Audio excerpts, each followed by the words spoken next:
quem tem algumas síndromes dolorosas, como, por exemplo, a fibromialgia e outras síndromes, não consegue abrir tampas, é difícil segurar, né?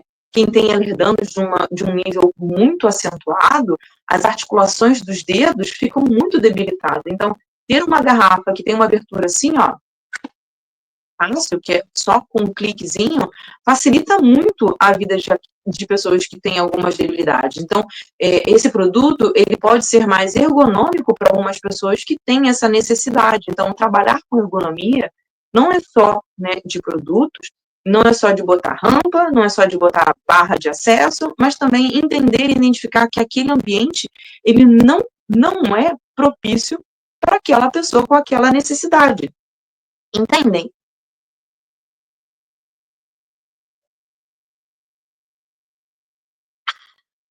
Hidratando, molhando a gargantinha.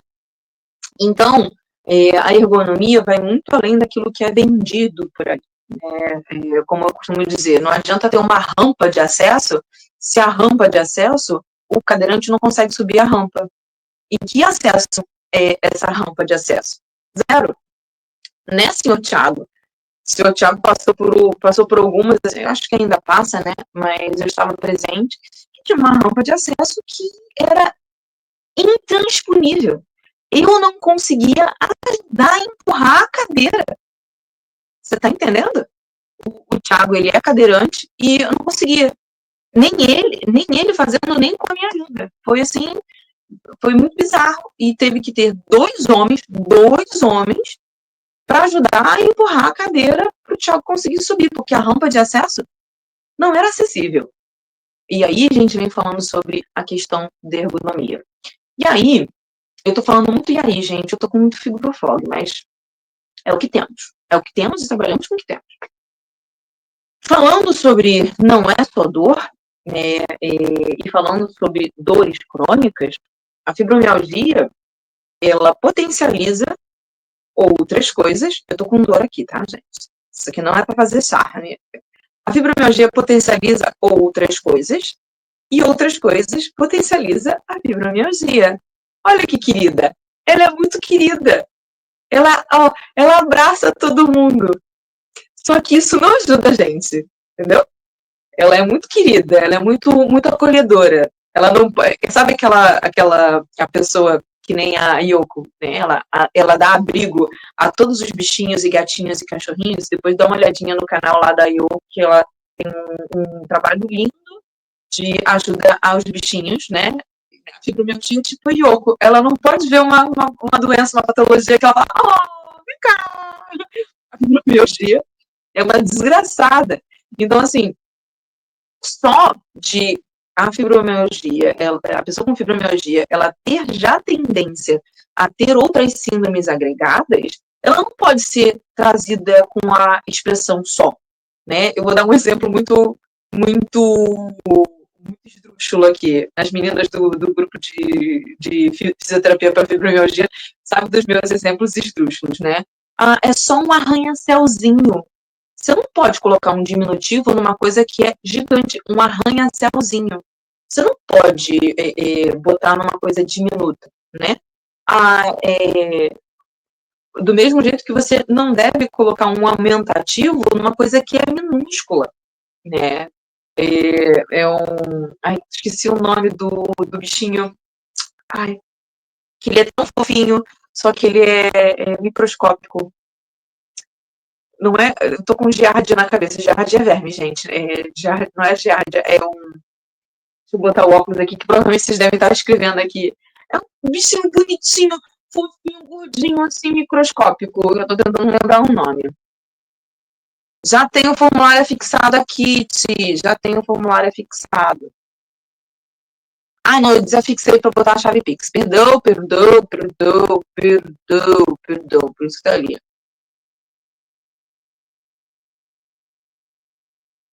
Tochines, é igual a Tochines. A fibromialgia e o emocional não tem ligação? Tem. E eu já vou falar sobre isso, tá? Deixa eu só fixar aqui o formulário. Voltar a fixar o formulário. Opa, peraí.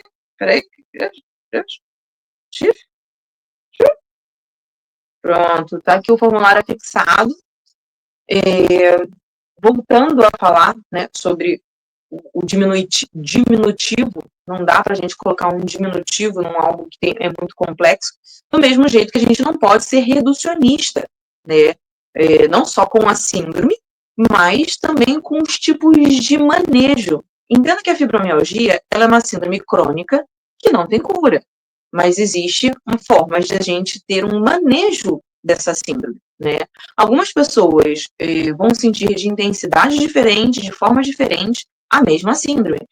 Eu vi um comentário em alguma postagem de alguém falando sobre fibromialgia, não era na minha postagem.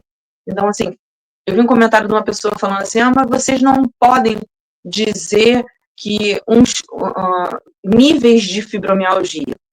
Ainda não existe a nomenclatura de níveis da fibromialgia, ainda não existe, mas está se analisando e vendo que há uma plausibilidade de haver graduações do quadro clínico, não daquilo que a gente sente, mas sim as pessoas elas podem ter um quadro mais brando dos quadros clínicos, porque pessoas com fibromialgia tem tanto pessoas que sentem dores alucinantes o tempo inteiro, tem pessoas com fibromialgia que ela tem momentos de quadro de dor, né? Então, assim, ela tá sempre ruim, mas tem picos de dor.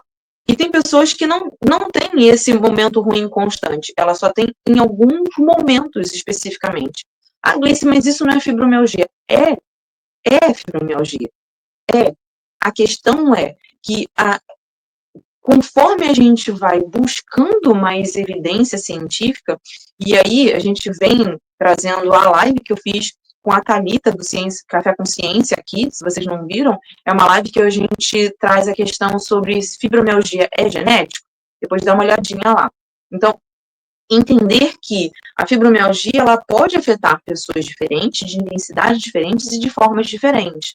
A gente pode estar num momento mais debilitado e a gente pode estar num momento melhor que a gente consegue ter um manejo. Quanto melhor os meus manejos, né, que eu falo que a pessoa ela tem vários pilares, assim, né, vários pilares. O pilar social, o pilar financeiro, o pilar profissional, o pilar, né, do ambiente, né, o local onde ela convive, o pilar das atividades laborais, o pilar que possa ser medicamentoso ou não, né? Então, assim, entende que a gente tem vários pilares e eu preciso que haja um equilíbrio entre todos eles para eu conseguir buscar uma proximidade do manejo para que a pessoa tenha um pouco mais de qualidade, né? E não só com a fibromialgia, como eu estava falando, a fibromialgia ela tem outras síndromes agregadas, mas também com as outras síndromes agregadas.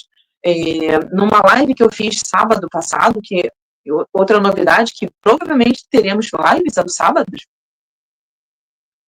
Se tudo der certo, teremos lives às sextas e lives aos sábados. Fiquem ligadinhos aí. Fiquem ligadinhos. Então, novidades chegando.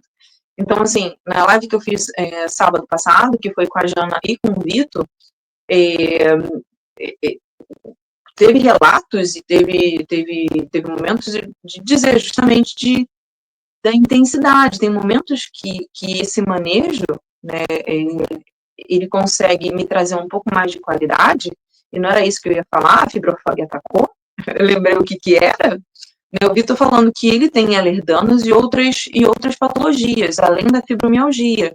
Então, se eu fizer uma atividade direcionada só para fibromialgia, uma reabilitação físico-motora só para fibromialgia e ignorar a Ehlers-Danlos, eu posso piorar a Ehlers-Danlos, que vai piorar a fibromialgia. Então, nunca vai estar ajudando, nunca vai estar tratando. O Vitor chegou a dizer, né, assim, que alguns profissionais falando, cara, no seu caso, a gente não sabe te ajudar. E eu falei, Vitor, vem cá que eu te ajudo, vem cá que eu te ajudo. Eu não sou o santo dos impossíveis, não, mas sempre na minha vida acadêmica, né, na área da saúde, tudo que era muito difícil, muito bizarro, não, isso aqui é muito complexo. Dá para a Gleice que a Gleice consegue fazer uma diferença ali. E aí, se a gente não analisar todas as outras questões, a gente não vai oferecer um manejo adequado, né? E uma das coisas desses pilares do manejo é o ambiente. Como é que eu vou viver num local que, para eu poder entrar e sair desse local, eu tenho que subir várias escadas? E isso vai me deixar cada vez mais debilitada. Ah, Gleice, mas é esporádico. Não, se eu quiser ir a qualquer lugar, eu tenho que descer, né, um prédio inteiro de escada e subir. Ah, mas você pode se mudar para o apartamento de baixo. Não, não posso. Aí já me geraria outros problemas, né? E, então, entender que não podemos ser reducionistas nem quando a gente fala sobre a síndrome e não podemos ser reducionistas quando a gente fala de manejo da síndrome. A fibromialgia ela é uma síndrome complexa, multifatorial e multimodal. Se ela é complexa, multifatorial e multimodal, eu não posso ser reducionista dizendo que isso aqui resolveu. Entendem? Porque quando eu sou reducionista, eu acabo minimizando a realidade que a síndrome afeta. Quando eu sou reducionista dizendo, depois de anos, finalmente eu fui ao terapeuta e resolveu. Foi o terapeuta que resolveu. Não foi toda a estrutura que te permitiu fazer a terapia, não foi toda a estrutura que te permitiu fazer todo o resto, né? Foi só o terapeuta. Não, não foi. É entender que faltava, né, aquilo. Faltava aquele ponto para te ajudar ao equilíbrio do manejo. Mas são muitos pontos e muitas questões que a gente precisa entender, interpretar e enxergar. Se a gente quer ser reconhecido e se a gente quer que as pessoas entendam o que a gente passa e entenda que a nossa realidade ela é difícil e você fala de uma forma reducionista, como é que ela vai entender? Como é que ela vai entender? Nunca. Então, a forma da gente se comunicar ela é extremamente importante. Gleice, o que isso muda para minha dor? Muito, muito.